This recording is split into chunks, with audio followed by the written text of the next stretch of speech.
ఈరోజు ఈ round table సమావేశం ముఖ్య ఉద్దేశం ఏంటంటే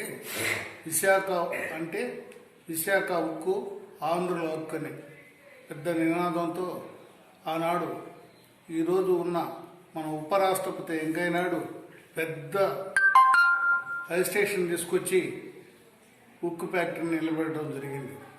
ఈ ఉక్కు ఫ్యాక్టరీని కనీసం 1 సంవత్సరం నుంచి రాజధాని తరలించకూడదని రైతులు సంవత్సరం రోజులుగా ధర్నా చేస్తూ ఉన్నారు. రెండోది, అన్ని రాష్ట్రాల ప్రజలు ఢిల్లీలో వణికే సెలవులు రైతులంతా ఇది మాకు అన్యాయం జరుగుతుంది అని వాళ్ళు ధర్నా చేస్తున్నారు. మన ముఖ్యమంత్రి గారు ఎప్పుడో లోపాకరంగా విశాఖ ఉక్కు ఫ్యాక్టరీని దక్షిణ కొరియా వాళ్ళకి అమ్మేసి దాన్ని ఈరోజు మొన్న రాజ్యసభలో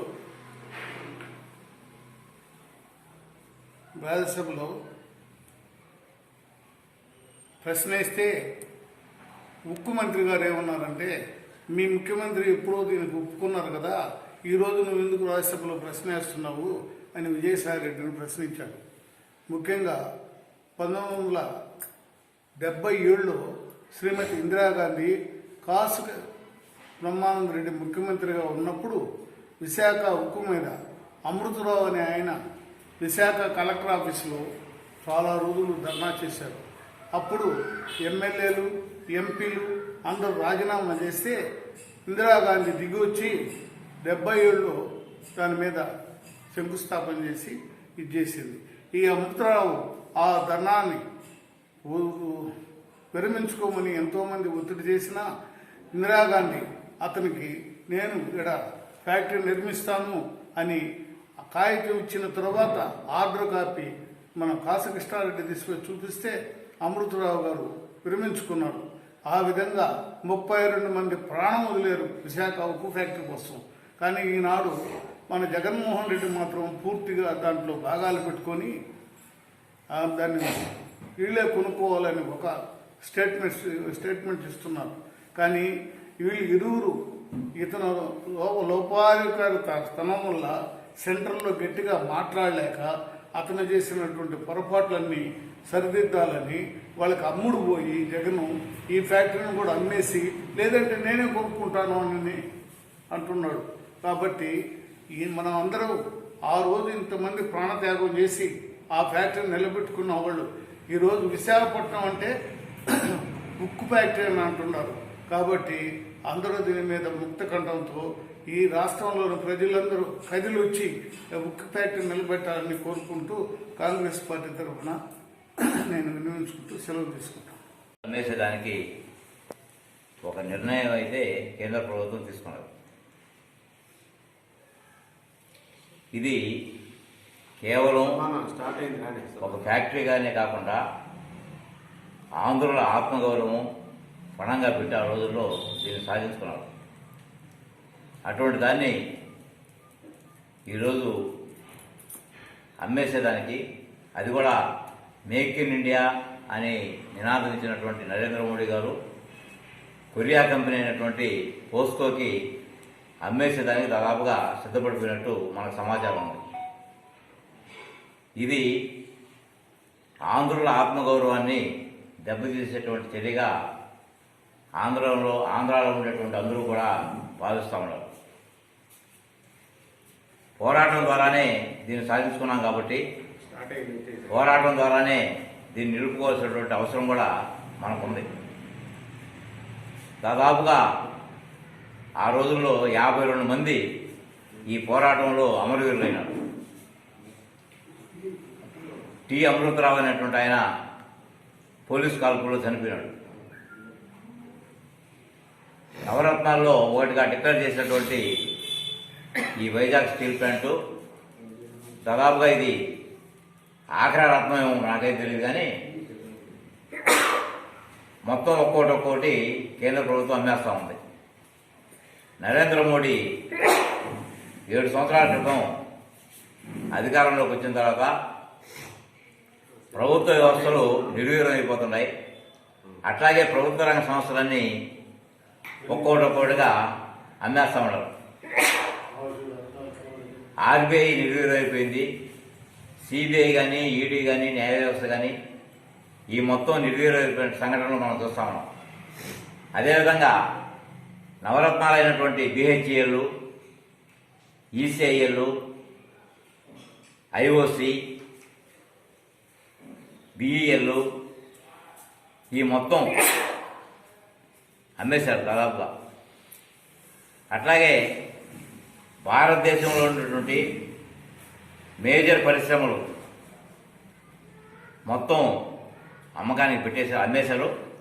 విశాఖ ఉక్కు ఆంధ్రుల హక్కు అని చెప్పేసి 50 సంవత్సరాల కిందట విద్యార్థి యువకులు 32 మంది విద్యార్థి యువకులు ప్రాణత్యాగం చేసి సాధించుకున్నటువంటి విశాఖ ఉక్కు ఆంధ్రుల హక్కుని ఎక్కడో ఉన్నటువంటి గుజరాత్లో పుట్టి ఈరోజు దేశానికి ప్రధానమంత్రి అయినటువంటి నరేంద్ర మోడీ అన్ని దశల వారీగా అమ్మేసుకొని ఈరోజు ఆంధ్ర రాష్ట్రం మీద పడినటువంటి పరిస్థితి మనం చూస్తా ఉన్నాం. ఈరోజు విశాఖ స్టీల్ ప్లాంట్ ను కూడా అమ్మేయాలని చెప్పి నరేంద్ర మోడీ పన్నాగం పట్టినటువంటి పరిస్థితి ఆంధ్ర రాష్ట్రంలో చూస్తా ఉన్నాం. నరేంద్ర మోడీ కబడ్దార్ ఒకటే చెప్తా ఉన్నాం, మీ రాజకీయాలుంటే ఢిల్లీలో చూసుకోండి, లేకపోతే గుజరాత్ లో చూసుకోండి. ఆంధ్రుల హక్కు అయినటువంటి ఆంధ్రుల ఆత్మగౌరవమైనటువంటి విశాఖ స్టీల్ ప్లాంట్ మీద పడితే మీ గతంలో కాంగ్రెస్ ప్రభుత్వానికి ఏదైతే జరిగిందో అదే జరుగుతుందని చెప్పి మరొకసారి విద్యార్థి యువజన సంఘాలుగా మేము హెచ్చరిక చేస్తా ఉన్నాం. కాబట్టి ఈ రోజు విశాఖ స్టీల్ ప్లాంట్ లో 40,000 పేద కుటుంబాలు అక్కడ ఉద్యోగాలు చేసుకుంటూ జీవనం సాగిస్తామంటే మీరు దశల వారీగా అన్ని అమ్ముకొని లాస్ట్ కు మా స్టీల్ ప్లాంట్ మీద, మా యొక్క విశాఖ ఉక్కు మీద పడితే మేము చూస్తూ ఊరుకోం. మేము రాష్ట్రంలో ఉన్నటువంటి అధికార ప్రతిపక్షాలకు కూడా ఈ సందర్భంగా ఒకటే విజ్ఞప్తి చేస్తాను, మీరు అజెండాలు పక్కన పెట్టి మనకి సెంటిమెంట్ అయినటువంటి విశాఖ ఉక్కును మనం కాపాడుకోకపోతే మనం రాబోయే రోజుల్లో చరిత్రహీనులుగా మిగిలిపోతాము. కాబట్టి మీ ఎజెండాలు మీ యొక్క పగలు పంతాలు పక్కన పెట్టి ఈ విశాఖ ఉక్కుని ప్రైవేటీకరణ వ్యతిరేకించి మనం సాధించుకోవాలని చెప్పి ఈ సందర్భంగా మేము తెలియజేస్తా ఉన్నాం. దత్తం చేస్తున్నాయి.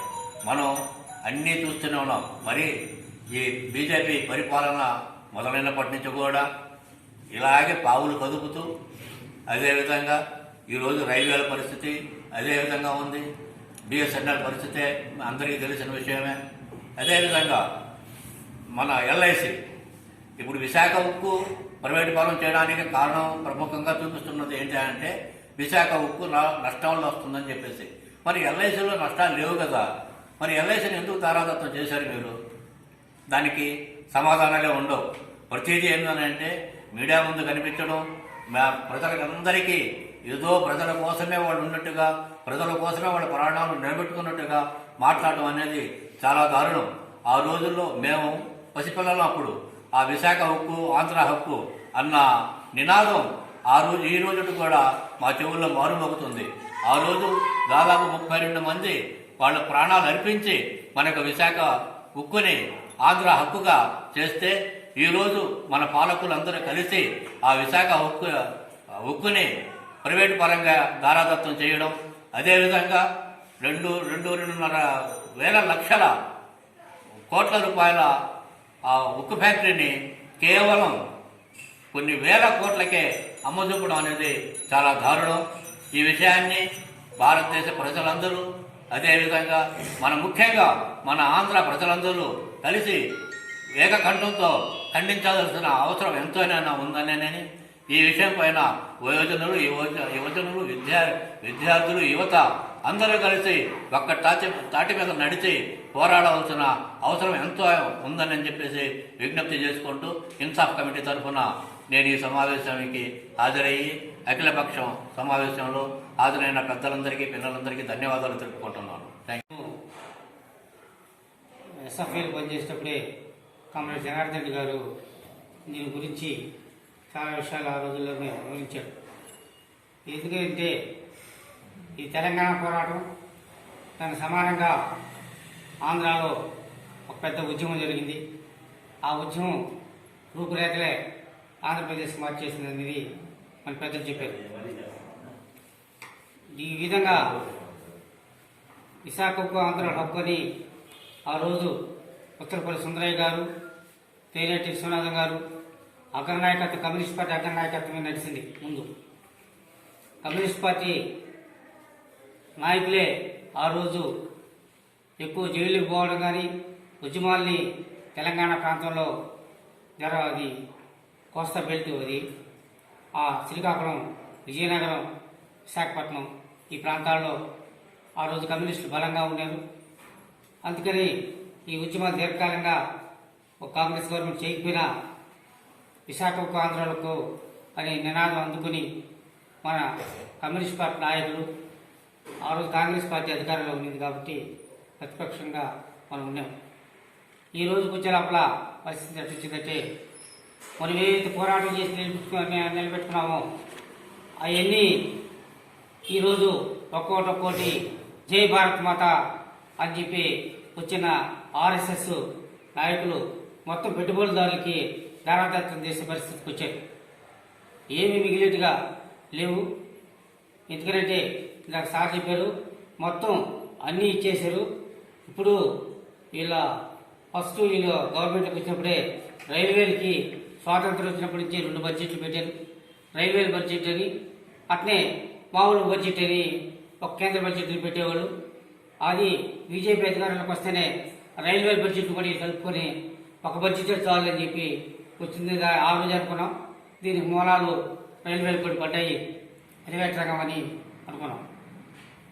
ఎందుకంటే సోదరులారా, మీరందరూ గమనించండి, పోరాడిన తెచ్చిన అనేకమైన ఫ్యాక్టరీలు కానీ, అనేకమైన సంస్థలు కానీ ఈరోజు కేంద్ర గవర్నమెంట్ ధారాదత్తం చేసే పరిస్థితికి వచ్చింది.